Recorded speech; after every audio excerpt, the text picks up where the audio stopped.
Hello साथीहरू नमस्कार good morning. आज म चन्दनाथ नगरपालिकामा बनेको यो कोरिडोर जुन जुगाड खोलको आरी साइड पारी साइड बनेको रोडमा तपाईहरुलाई म यो भिडियो मार्फत घुमाउँदैछु। हेर्नु होला कस्तो लाग्छ त्यस्तै कमेन्ट गर्नु होला साथीहरू। हेर्नुस्, यो चाहिँ चन्दनाथ कोरिडोर हो जुन चाहिँ जुगाड खोलाको दुईटै साइडमा बनेको रोड यस्तो बनेको छ।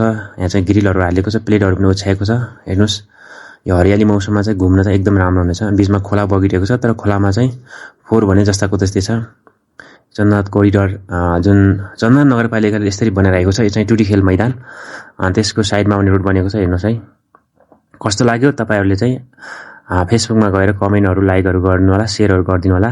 हेर्नुस्, यो चाहिँ माथि केटेसम्म नै बनाउने भनेको छ। अब अहिले साल नै यति नै बनेको छ यो कोरिडोर। मान्छेहरु पनि घुमिरहेका छन्। हेर्नुस्, दुईटै साइड राम्रोसँग बनेको छ। हाम्रो जुम्लामा पनि बिस्तारै विकास हुँदैछ। हेर्नुस् साथीहरु, चन्दनाथ नगरपालिकाले बनाएको विकास तपाईहरुलाई कस्तो लाग्छ?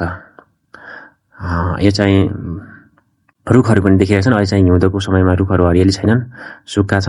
अब पछि चाहिँ यो रुखहरु पनि हरियाली देखिने छन्। माथि बादल पनि देखिरहेको छ। हेर्नुस्, यो घुम्ने क्रममा तपाईहरुलाई चाहिँ मैले पनि यो भिडियो मार्फत तपाईहरुलाई पनि घुमाउँ, देश विदेशमा रहनुहुने साथीहरुलाई पनि देखाइदिउँ भनेर मैले चाहिँ यो भिडियो बनाएको छु। हेर्नुस् साथीहरु, जस्तो लाग्छ त्यस्तै कमेन्ट गर्न नभुल्नु होला। यो कोरिडोरबाट हामी घुम्दै माथिसम्म पुगेका छौं। यो मान्छेहरु खोलामा लुगा पनि धोइरहेका छन्। हेर्नुस् साथीहरु, यहाँ सानो नानीहरु साइकल पनि चढिरहेका छन्। यी हेर्नुस्, सानो बच्चाहरु चाहिँ हामी सानो बच्चामा खेल्ने साइकलहरु चाहिँ उनीहरुले पनि चढिरहेका छन्। हेर्नुस् साथीहरु, कस्तो लाग्यो यो चन्दनाथ कोरिडोर? जस्तो लाग्यो त्यस्तै कमेन्ट गर्नुहोस्। नमस्कार।